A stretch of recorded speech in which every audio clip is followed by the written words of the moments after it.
Selamat datang ke channel YouTube Cikgu Chong, dan hari ini Cikgu Chong nak bagi sedikit nasihat untuk semua sebab saya tahu ni sekarang ni memang adalah musim peperiksaan. Jadi anda mesti kena utamakan apa? Anda mesti kena utamakan bahagian persediaan.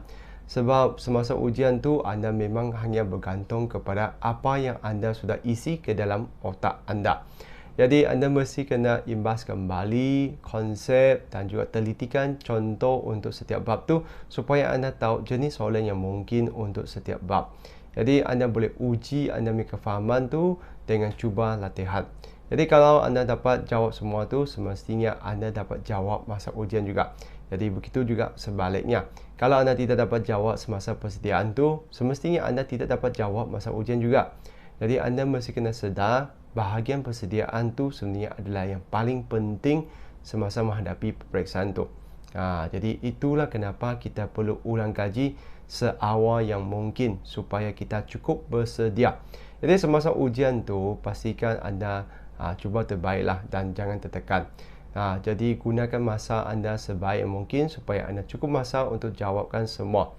Jadi selepas peperiksaan tu memang kita tidak dapat buat apa-apa lagi lah. Jadi jangan pula anda menyesal apa-apa. Jadi anda tumpukan perhatian untuk mata pelajaran yang seterusnya.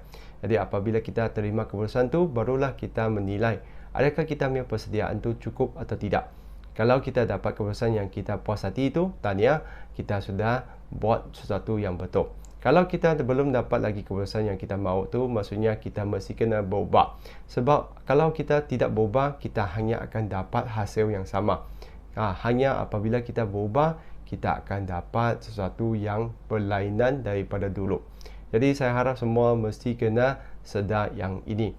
Jadi kalau sebelum ni anda tidak dapat keputusan yang anda mahu tu, sila berubah dengan buat persediaan seawal mungkin dan ulang kaji.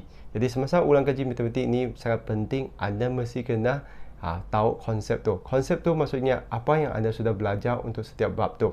Selepas tu anda kena kaji contoh tu, dan lepas tu yang paling penting adalah anda mesti kena cuba latihan untuk uji kefahaman. Pastikan anda dapat jawab kebanyakan soalan tu, barulah anda dapat jawab semasa ujian. Jadi semasa ujian tu pastikan malam sebelum tu anda cukup masa rehat lah. Jangan ulang kaji sampai lewat dan keesokan hari pula anda pening. Jadi sangat sayang lah kalau begitu.